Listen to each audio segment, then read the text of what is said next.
Hello दोस्तों, welcome back to your own YouTube channel Sehrawat classes. कैसे हैं आप सब? आई होप आप सब खुश हैं, स्वस्थ हैं, अच्छे हैं और अपनी प्रिपरेशन बहुत अच्छे से कर रहे हैं।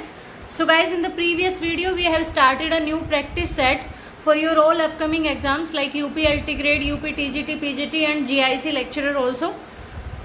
प्रीवियस वीडियो में हमने एक पार्ट इसका कंप्लीट किया है। 19 क्वेश्चंस हमने इस प्रैक्टिस सेट के किए and before this we have completed 2 another practice sets also.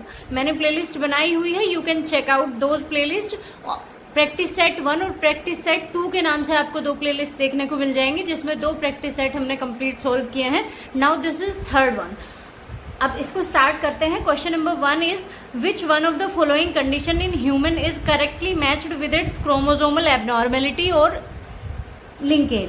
Question क्या कह रहा है? Which one of the following condition in human, human में इनमें से कौन सी कंडीशन करेक्टली मैच होती है उसके क्रोमोसोमल एबनॉर्मेलिटी या लिंकेज के साथ। फर्स्ट ऑप्शन इज एरिथ्रोब्लास्टोसिस फेटेलिस्ट, ये तो एबनॉर्मेलिटी हो गई और ये समझिए कंडीशन हो गई, डिसऑर्डर हो गया, और ये एक्स लिंक्ड है क्या?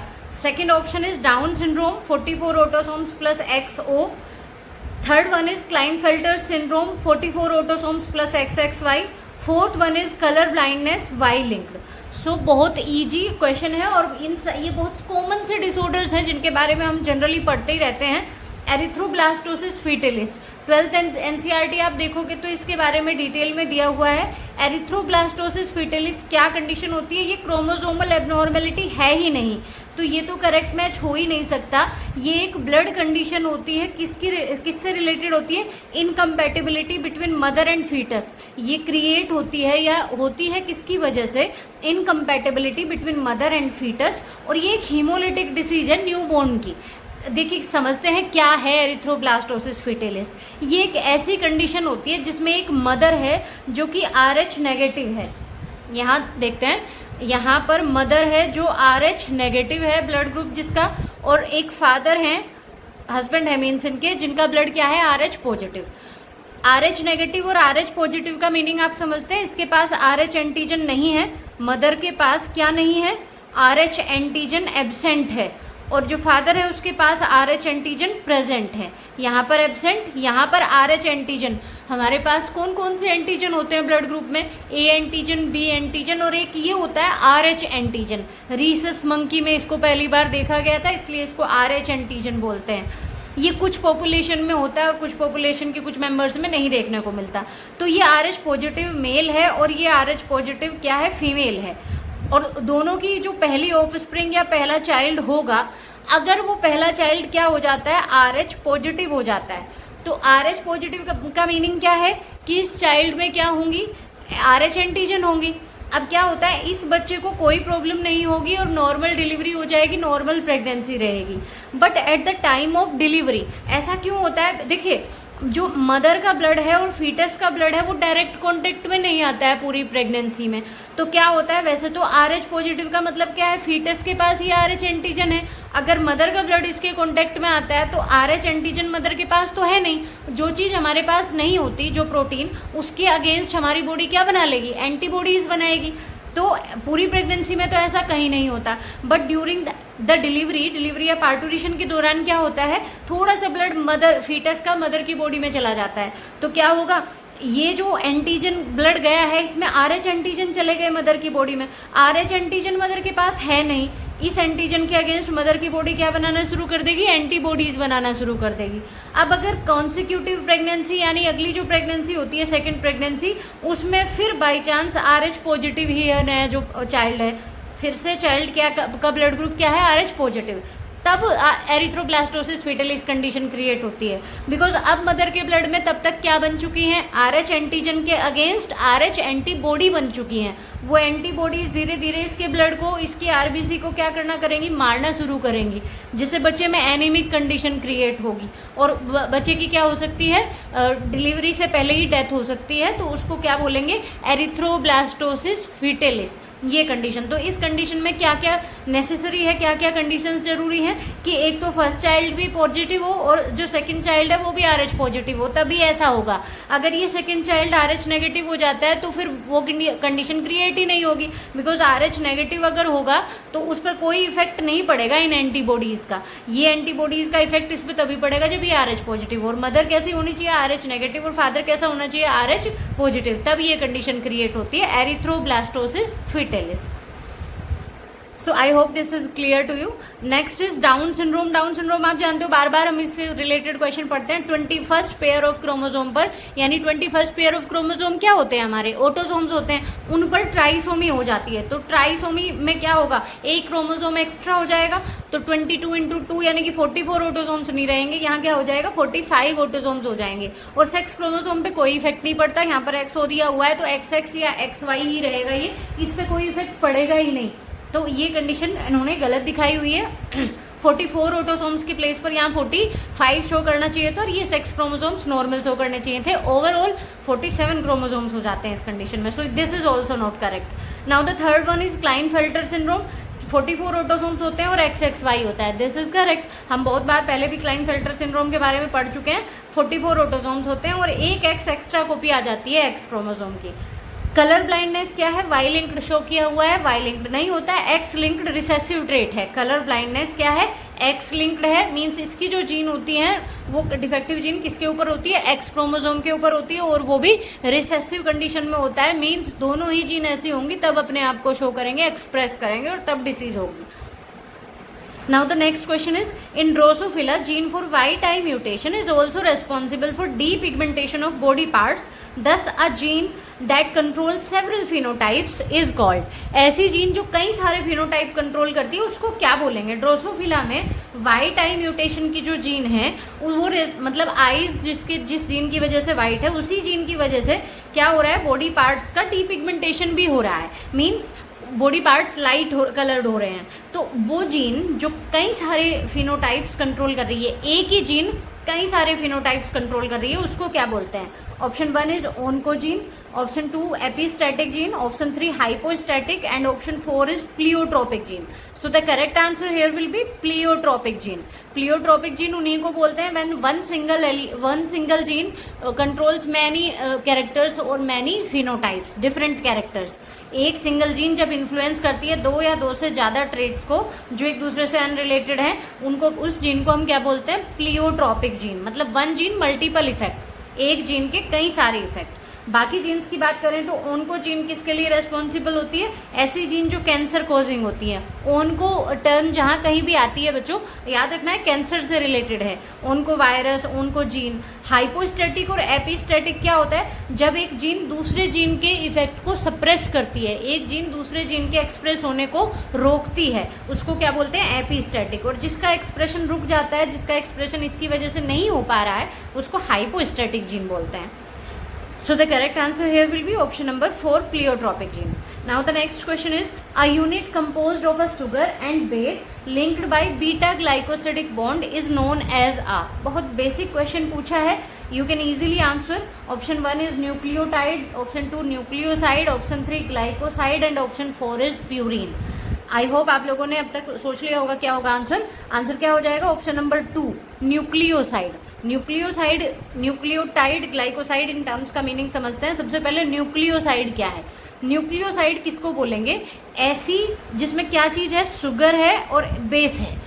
Base means nitrogenous base. देखिए डीएनए जो है वो पॉलीन्यूक्लियोटाइड चेन है, डीएनए बना होता है बहुत सारे न्यूक्लियोटाइड से, और वो न्यूक्लियोटाइड्स 3 चीज़ों से बने होते हैं। न्यूक्लियोटाइड एक यूनिट हो गई ना डीएनए और आरएनए की, डीएनए भी हो सकता है आरएनए भी। तो उस एक यूनिट में क्या क्या होता है, न्यूक्लियोटाइड में हमारे पास एक शुगर होती है, that is ribose in RNA and deoxyribose in DNA. ये जो शुगर है बेटा, ये क्या हो गई, ये हमारी कौन सी शुगर है, राइबोज शुगर है। राइबोज और डीऑक्सीराइबोज में यहाँ सेकंड कार्बन पोजीशन पे डिफरेंस होता है। यहाँ पर सेकंड कार्बन पोजीशन पे क्या है, OH ग्रुप है, हाइड्रोक्सिल ग्रुप है। और जो डीएनए, जब आप डीऑक्सीराइबोज शुगर ड्रॉप बनाओगे तो वहाँ पर क्या करोगे, ये ऑक्सीजन हटा दोगे, डीऑक्सी, ये ऑक्सीजन हट जाती है, यहाँ केवल हाइड्रोजन होता है। तो दिस इज शुगर। एंड इस शुगर के ये 5th कार्बन पोजीशन है और ये 1 है, ये 2, ये 3, ये 4 और ये 5 कार्बन और ये ऑक्सीजन है। 5 कार्बन पेंटोज शुगर होती है ये एक। अब इस पर एक नाइट्रोजनस बेस जो है यहाँ 1 कार्बन पे लगा हुआ है, और ये नाइट्रोजनस बेस हमने जो ड्रॉ किया है यहाँ पर, ये कौन से वाला है? 2 रिंग वाला, 2 कार्बन रिंग वाला, एक पेंटागोनल और एक हेक्सागोनल रिंग होती है। और इसमें आप पोजीशन भी याद कर लीजिएगा, कहाँ किस पोजीशन पर नाइट्रोजन होती है। तो ये हमारा प्यूरीन एक स्ट्रक्चर है। कौन सी स्ट्रक्चर है ये? प्यूरीन, क्योंकि नाइट्रोजनस बेस को 2 कैटेगरी में डिवाइड किया गया है, प्यूरीन्स एंड पिरिमिडीन्स। जो डबल रिंग स्ट्रक्चर होती है उनको प्यूरीन बोलते हैं। नाइट्रोजनस बेस हमारी कौन कौन से हैं? Adenine, guanine, cytosine, thymine and uracil. ये 5 नाइट्रोजनस बेसेस हैं, और इनमें जो हमारे एडिनिन और ग्वानिन है ये प्यूरीन कैटेगरी में रखे गए हैं, और जो साइटोसिन, थाइमिन और यूरेसिल है these are in the category of pyrimidines. और पिरिमिडीन्स में सिंगल रिंग स्ट्रक्चर होती है और प्यूरीन में डबल रिंग स्ट्रक्चर होती है। एजी, इसको ऐसे लर्न करने का तरीका मैं छोटे बच्चों को बताती हूँ भाई। एजी कट करो, कुछ भी कट करो भाई। एजी, तो एजी एक साथ आ गया, ये तो प्यूरीन है, और कट CUT ये हमारे पिरिमिडीन है। जिसमें डीएनए के पास क्या होता है? थाइमिन होता है। इनमें से 4 ही होंगे ना डीएनए या आरएनए के पास, तो इनमें से केवल 4 होंगे। और डीएनए में यहाँ पर थाइमिन होगा और आरएनए में क्या होगा? यूरेसिल होगा थाइमिन के प्लेस पर। सो हम पॉइंट पर आते हैं। क्वेश्चन में क्या पूछा गया है हमारे कि शुगर के साथ जब नाइट्रोजनस बेस ऐड होता है तो वो वहाँ पर ग्लाइकोसिडिक लिंकेज से, बीटा ग्लाइकोसिडिक लिंकेज से जुड़ता है, बीटा ग्लाइकोसिडिक लिंकेज। तो इस यूनिट को क्या बोलेंगे? इस यूनिट को हम कहेंगे nucleoside. Nucleoside, let's focus on nucleoside and nucleotide. This is nucleoside, and when 5th carbon position पर फॉस्फेट ग्रुप भी ऐड हो जाता है, दिस इज न्यूक्लियोटाइड। उसको क्या बोलेंगे? न्यूक्लियोटाइड। इस पूरी यूनिट को फॉस्फोएस्टर बॉन्ड से जब क्या जुड़ जाएगा? फॉस्फेट ग्रुप भी जुड़ जाता है, तो उसको क्या कहेंगे? न्यूक्लियोटाइड। ये पूरी यूनिट क्या होगी? न्यूक्लियोटाइड। और इसमें केवल क्या हम रखें? शुगर रखें और nitrogenous base, that is nucleoside. Purine आप लोगों को क्लियर हुआ। एंड देन ग्लाइकोसाइड किसको कहेंगे? एक और ऑप्शन की बात करें अगर हम, ग्लाइकोसाइड क्या होता है? जब किसी शुगर के साथ कोई भी अदर कंपाउंड जुड़ जाए, शुगर के साथ, यहाँ पर तो नाइट्रोजनस बेस है स्पेसिफिकली, बट अगर उसकी प्लेस पर कुछ भी हो शुगर के साथ, उसको हम ग्लाइकोसाइड बोलेंगे ऐसे कंपाउंड को। Now the next question is, so here the correct answer option number 2, nucleoside. Now the next is pebrine is a disease of. Pebrine किसकी डिसीज है? बहुत कॉमनली आस्क्ड क्वेश्चन है बेटा, बहुत सारे आप सैम्पल पेपर में आप इसको देखोगे। Pebrine honey bee, fish, silkworm या फिर लैक इंसेक्ट। लाख का जो इंसेक्ट होता है उसमें, या किसी फिश में, या फिर हनी बी में, या सिल्कवर्म में, किस में होती है पेब्राइन नाम की disease? So here the correct answer will B silkworm. Silkworm में पेब्राइन नाम की डिसीज होती है, और ये एक प्रोटोजोअन डिसीज है, प्रोटोजोअन कोज्ड। और प्रोटोजोआ का नाम क्या है? नोसेमा बोम्बाइसिस, बिकॉज सिल्कवर्म का जो साइंटिफिक नेम होता है बोम्बिएक्स मोराई होता है, तो यहाँ पर उसी से रिलेटेड याद रखेंगे, बोम्बाइसिस, नोसेमा बोम्बाइसिस। ये एक प्रोटोजोअन पैरासाइट है जो डिसीज करता है पेब्राइन, किसमें? सिल्कवर्म में। डिसीज में होता क्या है? ब्राउन स्पॉट्स डेवलप हो जाते हैं उन larva body, and eventually death भी कॉज कर सकती है ये। So what is pebrine? Pebrine Nosema बोम्बाइसिस से होने वाली एक डिसीज है जिसमें लार्वा की बॉडी पर ब्राउन स्पॉट्स देखने को मिलते हैं, एंड इवेंचुअली अगर ज़्यादा प्रॉब्लम होती है तो डेथ भी हो सकती है। Now the next question is the paralyzing toxin in nematocyst is. Nematocyst में जो पैरालाइजिंग टॉक्सिन होता है वो क्या है? ग्लूटाथियोन, हिपैरिन, हिस्टामिन और हिप्नोटॉक्सिन। आप देखिए सारे ऑप्शंस में क्या करेक्ट होगा। So the correct answer is hypnotoxin. Hypnotoxin जो है वो क्या होता है? पैरालाइजिंग टॉक्सिन होता है निमेटोसिस्ट में। आई होप आप लोग ये सारी टर्म्स क्लियर कर पा रहे हैं। निमेटोसिस्ट क्या होता है? जो हमारे निडेरियंस हैं या सीलेंट्रेट्स हैं, लाइक हाइड्रा है, जेलीफिश है, ओरेलिया, ओबेलिया, उनके पास टेंटिकल्स होते हैं। क्या प्रेजेंट होते हैं? उनके पास माउथ वाले पार्ट पर, हाइपोस्टोम में, यहाँ क्या है? टेंटिकल्स हैं।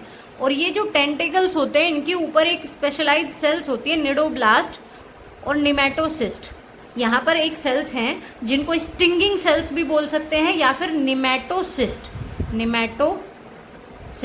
और इन सेल्स में, स्टिंगिंग सेल्स में क्या रहता है, ये एक टॉक्सिन रिलीज करती हैं, ये एक टॉक्सिन रिलीज करती है, उसको हिप्नोटॉक्सिन बोलते हैं। और इस टॉक्सिन का फंक्शन क्या होता है, इसका फंक्शन है जो भी प्रे है जिसको ये पकड़ रहे हैं, खा रहे हैं, उसको पैरालाइज कर देता है। ये उसको क्या करता है, ये टॉक्सिन पैरालाइज कर देता है, जिससे प्रे को कैच करना और बॉडी के अंदर ले जाना आसान हो जाए।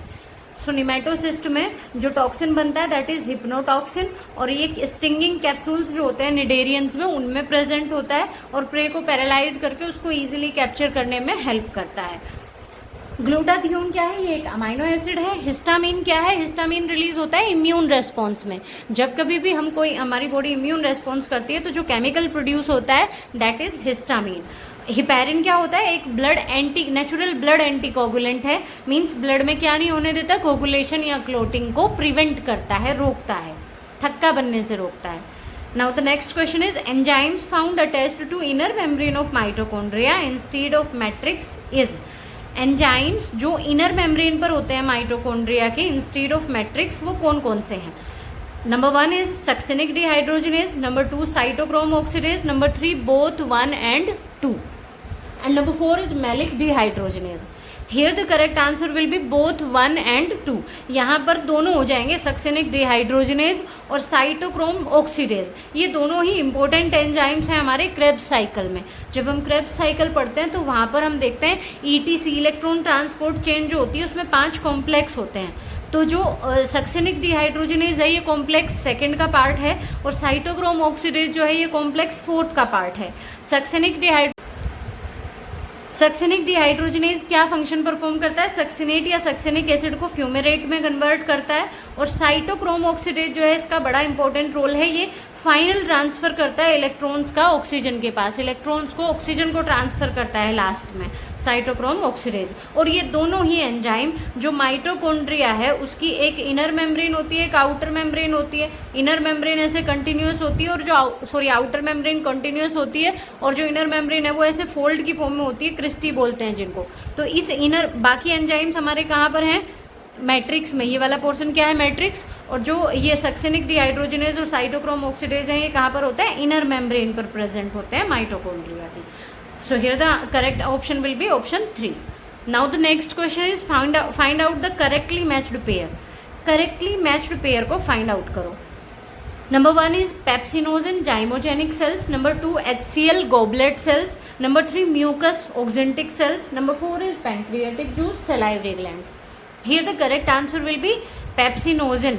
यहाँ पर दो टर्म यूज हो रही हैं एक ही वर्ड के लिए। जैसे पेप्सिनोजन क्या है, पेप्सिनोजन को तो देखिए आप जानते हो, पेप्सिनोजन प्री कर्सर है किसके लिए, या फिर कहिए इनएक्टिव फॉर्म है पेप्सिन एंजाइम की। पेप्सिन एंजाइम क्या करता है, हमारे गैस्ट्रिक जूस में बनता है, और गैस्ट्रिक जूस की ही ये सारी बात हो रही है, 3 ऑप्शन में उसी से रिलेटेड बात है। और पेप्सिन क्या करता है, प्रोटीन को अमाइनो एसिड्स में कन्वर्ट करता है या डाइजेस्ट करता है प्रोटीन को अमाइनो एसिड्स में। और कहाँ प्रोड्यूस हो रहा है, गैस्ट्रिक जूस में। तो गैस्ट्रिक जूस में यानी हमारे स्टमक में भी सेल्स हैं कि कौन सी सेल्स प्रोड्यूस करती हैं इसको, तो जाइमोजेनिक सेल्स। पेप्सिनोजन जो है वो कौन सी सेल्स से लिखा हुआ है, जाइमोजेनिक सेल्स या चीफ सेल्स। यहाँ पर यही करेक्ट आंसर हो जाएगा। पेप्सिनोजन क्या प्रोड्यूस करता है, जाइमोजेनिक सेल्स प्रोड्यूस करती हैं पेप्सिनोजन को, जिनको हम और क्या बोलते हैं, चीफ सेल्स भी बोलते हैं, जाइमोजेनिक सेल्स या फिर चीफ सेल्स। HCl जो है उसको कौन प्रोड्यूस करती है, पेराइटल सेल्स या ऑक्जेंटिक सेल्स भी बोलते हैं इसको। गोबलेट सेल्स प्रोड्यूस नहीं करेंगी, HCl को कौन प्रोड्यूस करेंगी, पेराइटल सेल्स या ऑक्जेंटिक। तो यहाँ पर गोबलेट सेल दिया हुआ है इसलिए ये इनकरेक्ट हो जाएगा। म्यूकस जो है उसको ऑक्जेंटिक सेल्स नहीं प्रोड्यूस करती, उसको गोबलेट सेल्स प्रोड्यूस करती हैं। मीन्स ये यहाँ पर इनकरेक्ट इसलिए हुआ है, HCl के सामने ऑक्जेंटिक होना चाहिए था और म्यूकस के सामने गोबलेट सेल्स। यानी 3 सेल्स हैं हमारे पास, जाइमोजेनिक सेल्स जिनको चीफ सेल्स भी बोलते हैं, पेराइटल सेल्स जिनको ऑक्जेंटिक सेल्स भी बोलते हैं, and goblet cells, parietal, goblet, zymogenic. So zymogenic जो है वो पेप्सिनोजन बनाती है, गोबलेट म्यूकस बनाती है, एंड ऑक्जेंटिक HCl बनाती है। तो ये पहला हमारा जो है वो करेक्टली मैच है, बाकी दोनों इनकरेक्ट हैं। पैंक्रियाटिक जूस सलाइवरी ग्लैंड्स नहीं प्रोड्यूस करती है, उसको पैंक्रियाज प्रोड्यूस करता है, सो ये भी इनकरेक्ट हो जाएगा। HCl का फंक्शन अगर हम देखें तो HCl क्या करता है, पेप्सिन इसकी प्रेजेंस में एक्टिव होता है। पेप्सिन एंजाइम काम नहीं करेगा, एक्टिव नहीं रहेगा जब तक उसको एसिडिक मीडियम नहीं मिलेगा। सेकंड थिंग, इसका जो फंक्शन होता है HCl का, बाहर से जो जर्म्स वगैरह या आउटर कुछ ऐसी चीज़ें जा रही हैं जो हार्मफुल हैं उनको डिस्ट्रॉय करने का भी काम करता है कुछ हद तक। म्यूकस जो है वो हमारी जो गैस्ट्रिक वॉल है उसको प्रोटेक्ट करता है इस HCl से। HCl 1 या 2 pH वाला एसिड है तो इससे हार्मफुल इफेक्ट हो सकता है हमारी गैस्ट्रिक वॉल को, उससे प्रोटेक्ट करने के लिए ये म्यूकस रहता है। So here the correct option will be option 1. Pepsinogen is produced by zymogenic cells or chief cells. Now the next one is polydactyly in man is due to. Man में polydactyly किसके reason से होती है? Autosomal dominant gene, autosomal recessive gene, sex linked dominant gene या फिर sex linked recessive gene. Here the correct answer will be autosomal dominant gene.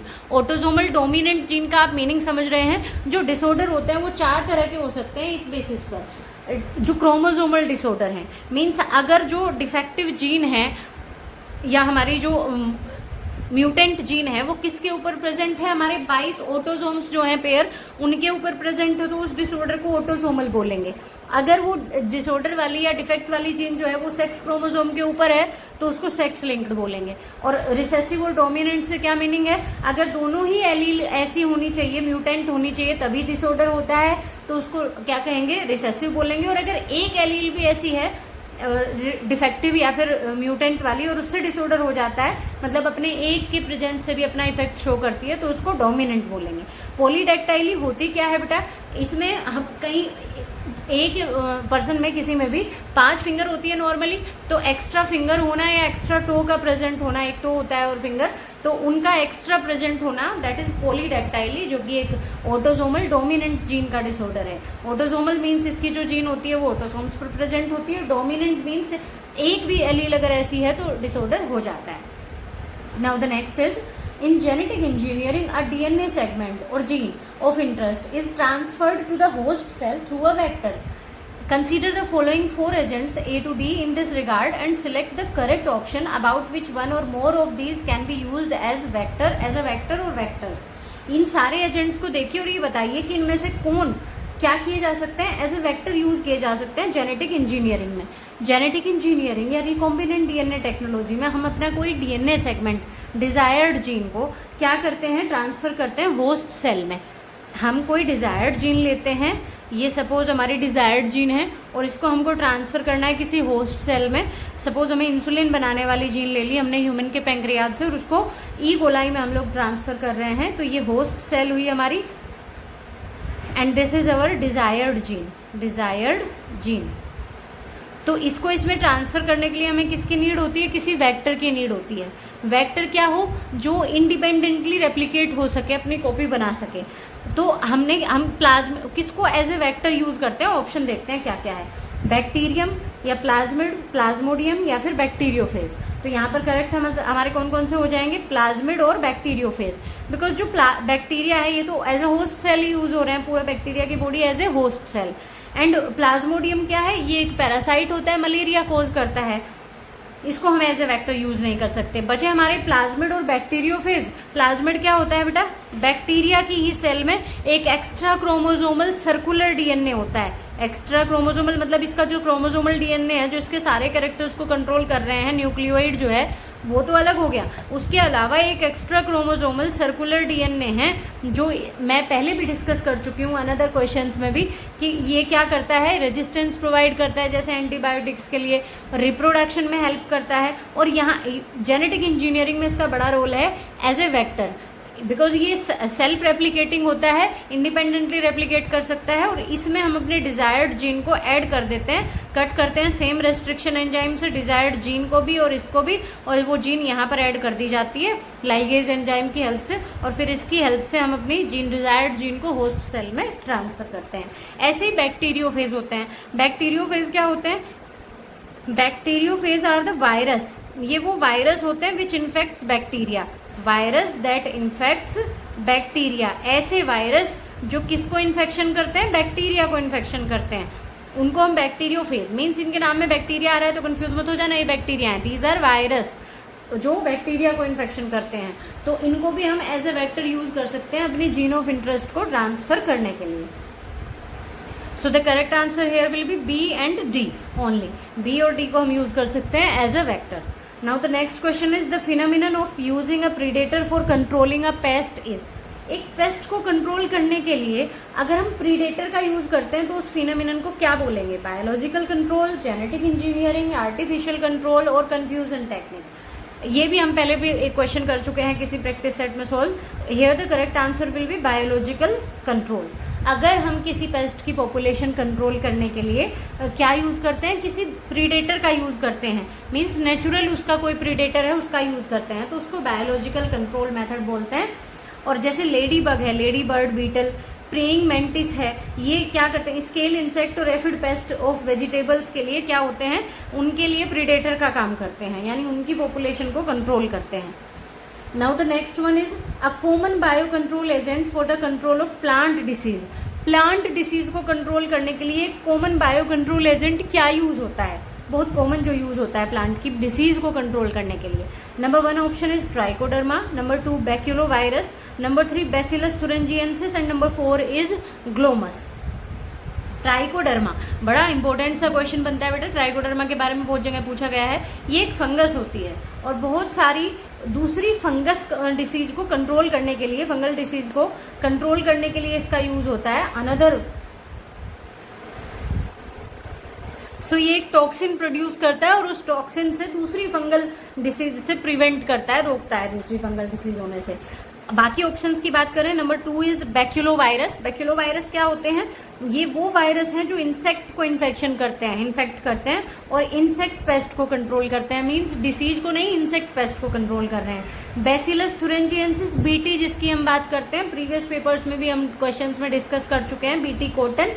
Bacillus thuringiensis एक bacteria होता है जो कि एक टॉक्सिन प्रोड्यूस करता है, उसके लिए इसके पास एक जीन होती है, क्राई जीन बोलते हैं जिसको, क्या बोलते हैं? Cry gene. और वो क्राई टॉक्सिन या एक टॉक्सिन प्रोड्यूस करती है। वो टॉक्सिन कुछ स्पेसिफिक इंसेक्ट को, जैसे लैपिडोप्टेरन्स, डिप्टेरन्स, बटरफ्लाई के जो लार्वा हैं, उनके लिए ये हार्मफुल होती है। वो उसको अगर खाते हैं आके, इन्फेक्शन मतलब प्लांट्स पे आके अगर अटैक करते हैं और प्लांट्स की लीफ वगैरह को खाते हैं, तो हमने वो जीन ट्रांसफर करा दी प्लांट में, तो क्या होगा? वो जीन जब प्लांट में होगी तो वो टॉक्सिन बनेगी वहां पर भी, और इंसेक्ट जब खाता है उसको, वो टॉक्सिन उसकी बॉडी में जाती है, गट में जाती है, तो वहां पर गट की जो वॉल है वो रप्चर हो जाती है, स्वेलिंग होती है और इंसेक्ट मर जाता है। तो वो स्पेसिफिक इंसेक्ट से प्रोटेक्ट करने के लिए है, मींस डिसीज के लिए नहीं है कॉमन यूज होने वाला।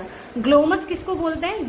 ये भी एक फंजाई होती है जो माइकोराइजल एसोसिएशन में रहती है, प्लांट्स के साथ उनकी रूट में एसोसिएशन में रहती है, प्लांट की प्रोडक्टिविटी बढ़ाती है, न्यूट्रिएंट्स एब्जॉर्ब करने की कैपेसिटी बढ़ाती है। कौन? Glomus fungi. Now the next question is what is the major cause of diminishing wild life number. Wild life number के कम होने का मेजर कॉज क्या है? Cannibalism, habitat destruction, falling of trees और पॉसिटी ऑफ ड्रिंकिंग वाटर। यानी cannibalism, habitat destruction. Correct answer हमारा क्या हो जाएगा? Habitat destruction. सबसे बड़ा रीजन जो कंट्रीब्यूट कर रहा है वाइल्ड लाइफ के कम होने में, that is habitat destruction. Deforestation या अर्बनाइजेशन करने के लिए, एग्रीकल्चर पर्पज के लिए या रिसोर्सेज एक्सट्रैक्शन करने के लिए डिस्ट्रॉय होते जा रहे हैं उनके हैबिटेट, जिससे क्या होता है? उनकी फूड चेन डिस्टर्ब होती है, शेल्टर रिमूव होता है उनकी मूवमेंट रेस्ट्रिक्ट होती है, जिसकी वजह से उनका नंबर, वाइल्ड लाइफ का नंबर क्या होता जा रहा है? डिक्रीज होता जा रहा है, घटता जा रहा है। So the correct option will be here, option number 2. Now the next question is which one of the following is the correctly matched pair of an endangered animal and a national park? इनमें से कौन सा endangered animal है और वो उससे related national park है, यानी जहां वो मिलता है commonly? Option 1 is wild ass, Dudhwa national park. Option 2 great Indian bustard, कोइलेडियो national park. Lion, Corbett national park. Rhinoceros, Kaziranga national park. This question is also repeated, पिछले किसी प्रैक्टिस सेट में हमने इसको किया था. राइनोसेरस, वन हॉर्न राइनोसेरस कहाँ की endangered species है? काजीरंगा नेशनल पार्क की, मीन्स काजीरंगा नेशनल पार्क में मिलती है और एंडेंजर्ड कैटेगरी में आती है, बिकॉज ये दोनों चीज होनी चाहिए ना, एंडेंजर्ड होना चाहिए इधर एनिमल और वो उसका नेशनल पार्क होना चाहिए. बाकी वाइल्ड लाइफ की बात करें तो दुधवा नेशनल पार्क में है, बट इसको एंडेंजर्ड की उस तरह से कैटेगरी में नहीं रख सकते. ग्रेट इंडियन बस्टर्ड ये भी नहीं, और लायन जो है वो कॉर्बेट नेशनल पार्क की बात करें तो ये टाइगर के लिए ज़्यादा फेमस है, और लायन एंडेंजर्ड की कैटेगरी में नहीं आते हैं. Now the next question is tuberculosis is caused by, tuberculosis किससे होता है, मीन्स टीबी जिसको हम बोलते हैं कॉमनली, बैक्टीरिया से, वायरस से, प्रोटोजोन से या मल न्यूट्रिशन से। This is also a very basic और वेरी इजी क्वेश्चन, ऐसे क्वेश्चन आने के चांसेस वैसे बहुत कम होते हैं। ट्यूबरक्यूलोसिस, बट 1-2 क्वेश्चन या 2-4 क्वेश्चन इस तरह के भी मिल जाते हैं क्वेश्चन पेपर में। बैक्टीरियम यहाँ पर करेक्ट आंसर हो जाएगा। कौन से बैक्टीरिया से होता है, माइकोबैक्टीरियम ट्यूबरक्यूलोसिस नाम के बैक्टीरिया से, माइकोबैक्टीरियम ट्यूबरक्यूलोसिस। जनरली तो ये लंग्स में इन्फेक्शन करता है, बट कभी कभी ब्रेन या स्पाइन या किडनीज में भी इन्फेक्शन हो सकता है। Now the next is biological name of insect या vector carrying the plague, biological name बताओ उस इंसेक्ट का या उस वेक्टर का जो प्लेग को कैरी करता है। प्लेग एक डिसीज है और इसे करने वाला एक बैक्टीरिया है, बट इसका जो वेक्टर होता है वो एक इंसेक्ट है, that is Xenopsylla cheopis, rat flea. और जो बैक्टीरिया का नाम है वो Yersinia pestis, Yersinia pestis. Disease कौन सी है, प्लेग। किस बैक्टीरिया से हो रही है, यर्सीनिया पेस्टिस से। और किस इंसेक्ट के एज ए वेक्टर यूज होता है, जिनोप्सिला चियोप्सिस या रेड फ्ली। इसको याद रखने का आपका मेथड, आप कुछ भी अपनी ट्रिक बना लीजिए, बिकॉज ये कई सारी डिसीज हैं जिनमें वेक्टर जो है उनके कॉमन नेम भी है और बायोलॉजिकल नेम भी है, तो इनको रिलेट करके ऐसे PXR या PRX कुछ भी करके याद कर लीजिए। PRX मतलब प्लेग, R से रेड फ्ली और X से जिनोप्सिला चियोप्सिस। एनाफिलीज मॉस्किटो ये वेक्टर होता है, फीमेल एनाफिलीज मॉस्किटो होती है ना मलेरिया की वेक्टर। बेसिलस पेस्टिस ये बैक्टीरिया का नाम है जो इसको कॉज तो नहीं करता है। पेडिकुलस ह्यूमेनस ये बॉडी लाउस होती हैं कॉमनली, जो जूं होती हैं उनका नाम है पेडिकुलस ह्यूमेनस, तो वो भी इसको स्प्रेड नहीं करती है, इसलिए यहाँ पर करेक्ट आंसर हो जाएगा option number 1 xenopsylla cheopis. Now the next question is a person suffering from a disease caused by plasmodium experience recurring chill and fever at the time when, ये 12th NCERT की line है बिल्कुल proper, आप पढ़ोगे वहाँ पर भी अगर देखोगे। प्लाज्मोडियम से क्या होता है, एक पर्सन को डिसीज होती है, मलेरिया हमें पता है, उसको मलेरिया में क्या होता है, रिपीटेड इंटरवल ऑफ टाइम पे, एक रेगुलर इंटरवल ऑफ टाइम पर रिपीटेडली क्या होता है, चिल एंड फीवर, ठंड के साथ फीवर होता है। और ऐसा क्यों होता है, मीन्स 48 घंटे बाद, 38 घंटे, 36 घंटे बाद रिपीट होता है तेज ठंड के साथ बुखार, वो कब होता है बॉडी में, के उस टाइम पर क्या प्रोसेस होती है। Option 1 is the sporozoites release from RBC are being rapidly killed and broken down inside spleen. जो स्पोरोजोइट्स है, जो इनकी इन्फेक्टिव स्टेज होती है, प्लाज्मोडियम की इन्फेक्टिव स्टेज कौन सी होती है, स्पोरोजोइट्स। जो फीमेल एनाफिलीज है उसके सलाइवा में ये प्रेजेंट होते हैं, और जब वो बाइट करती है किसी ह्यूमन बीइंग को तो वो छोड़ देती है स्पोरोजोइट्स। तो यहाँ क्या कहा है कि स्पोरोजोइट्स RBC से रिलीज होते हैं और वो रैपिडली मारे जाते हैं, स्प्लीन में ब्रोकन डाउन होते हैं, तब ऐसा होता है। या फिर द ट्रोफोजोइट्स, ये भी इनकी एक फॉर्म है, वो मैक्सिमम ग्रोथ में पहुंच जाती है और सर्टेन टॉक्सिन रिलीज करती है। या फिर जो पैरासाइट है वो अपना रैपिड मल्टीप्लिकेशन करता है RBC के अंदर और उन्हें रप्चर कर देता है, इतना मल्टीप्लिकेशन करता है, अपना इतना नंबर बढ़ाता है कि RBC फट जाती है, और releasing the stage to enter fresh RBC, ऐसी स्टेज रिलीज करती है फिर उससे, जो वो फ्रेश RBC को फिर एंटर करने के लिए तैयार हो जाती है। सो यहाँ पर करेक्ट आंसर यही हो जाएगा, जब पैरासाइट जो है मीरोजोइट्स बनाता है और रैपिड मल्टीप्लिकेशन करके RBC फटती हैं जब, तो मीरोजोइन नाम का केमिकल रिलीज होता है जो कि टॉक्सिन है, मीरोजोइन, और मीरोजोइट्स बनते हैं, उस टाइम पर चिल के साथ फीवर होता है। Micro gametocytes and mega gametocytes are being destroyed by the WBC, ये भी रॉन्ग हो जाएगा। So here the correct option will be option number 3। Now the next is the placental barrier between the maternal and fetal blood is minimum in, माँ की blood और foetus के blood के बीच में प्लेसेंटल बैरियर प्रेजेंट होते हैं, तो वो पूछा है मिनिमम कितने होते हैं, मिनिमम किस में होते हैं, गोट, पिग, काउ या फिर human. Here the correct answer will be human. Placenta का टाइप, प्लेसेंटा से रिलेटेड क्वेश्चन बहुत बार पूछे जाते हैं, मैं बार बार आप लोगों को जब भी प्रैक्टिस सेट कराती हूँ तो बताती हूँ, प्लेसेंटा अच्छी तरह से पढ़ के जाओगे। And I have also already uploaded video regarding placenta topic, तो आप उसको भी देख सकते हो। प्लेसेंटल बैरियर के बेसिस पे बैरियर का नंबर कितना है, टोटल 6 होते हैं बेटा, 3 बैरियर किससे, फीटस की साइड से, और 3 बैरियर मैटरनल बॉडी की साइड से। अगर वो 6 के 6 प्रेजेंट है तो उसको एपिथीलियोकोरियल प्लेसेंटा बोलते हैं, और गोट, पिग, काऊ में ऐसी ही होती है। ह्यूमन में हीमोकोरियल प्लेसेंटा होती है, यहाँ पर केवल 3 बैरियर होते हैं। हीमोकोरियल प्लेसेंटा में ओनली कितने बैरियर होते हैं, 3 बैरियर होते हैं। अब वो बैरियर है क्या क्या, जैसे यूट्रस की तरफ से uterine epithelium, uterine connective tissue, maternal blood vessel जो है, माँ की जो ब्लड वेसल है उसके एंडोथीलियम, ऐसे ही 3 हमारी किसकी होती है, फीटस की होती है, उसकी trophoblastic epithelium, chorionic connective tissues का, और उसकी भी ब्लड वेसल्स की एंडोथेलियम। तो 6 ये बैरियर होते हैं टोटल गोट, पिग और काऊ में, और हमारे में केवल 3 बैरियर होते हैं ह्यूमन में। Now the next question is the group Amniota includes. Group Amniota में कौन कौन आते हैं? Option 1 is birds and reptiles, option 2 birds and mammals, third reptiles and mammals, fourth reptiles, birds and mammals. Here the correct answer will be reptiles, birds and mammals. इन तीनों को हम किस category में रखते हैं? क्रेनिएटा सॉरी एमनियोटा ग्रुप में रखते हैं। एमनियोटा मीन्स जिनके पास एमनियोटिक मेम्ब्रेन होती है, एमनियोटिक कैविटी होती है। एक्स्ट्रा एम्ब्रियोनिक मेम्ब्रेन्स होती हैं फीटस के बाहर, फीटस को प्रोटेक्ट करने के लिए एक्स्ट्रा एम्ब्रियोनिक मेम्ब्रेन होती है, जिनको हम क्या बोलते हैं? Chorion, amnion, yolk sac. और उनमें जो एमनियोन है उसकी प्रेजेंस जिनमें है उनको क्या बोलेंगे? एमनियोटा ग्रुप में रखते हैं। और ये लैंड वाले एनिमल्स हैं, इससे पहले पिसीज वगैरह में नहीं है, बिकॉज उन एनिमल्स में ये देखने को मिली जो लाइफ जिन adapted to life on land, जो लैंड पे आने के लिए अडेप्टेड हो गए। एमनियोन क्या करती है? उसको प्रोटेक्ट करती है किस फीटस को आउटसाइड, और अलाउ करती है कि डेवलपमेंट जो है फीटस का वो एक्वेटिक एनवायरनमेंट के बाहर पॉसिबल हो पाए, उसे वो एक्वेटिक एनवायरनमेंट जैसा फीलिंग प्रोवाइड कराती है एमनियोन। और एमनियोन में एमनियोटिक कैविटी होती है, उसमें एमनियोटिक फ्लूइड भरा रहता है। Now the next one is the best stage to count the number of chromosomes during mitosis is, और structure of chromosome can be best seen eight.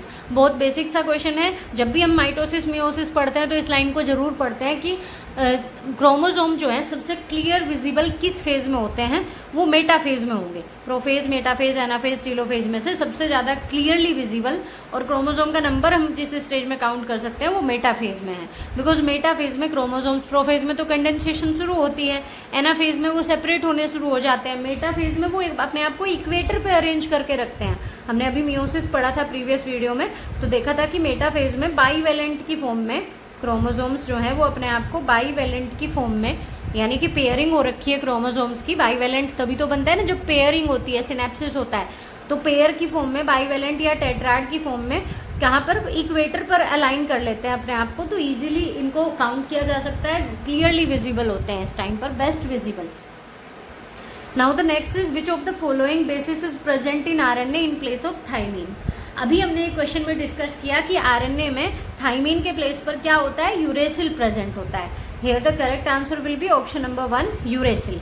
Adenine, guanine, water इनके place ये नहीं होते, क्या होता है? यूरेसिल होता है। किसके प्लेस पर? थाइमीन के प्लेस पर। यूरेसिल किस में आता है? पिरिमिडीन की कैटेगरी में आता है, सिंगल रिंग स्ट्रक्चर होती है।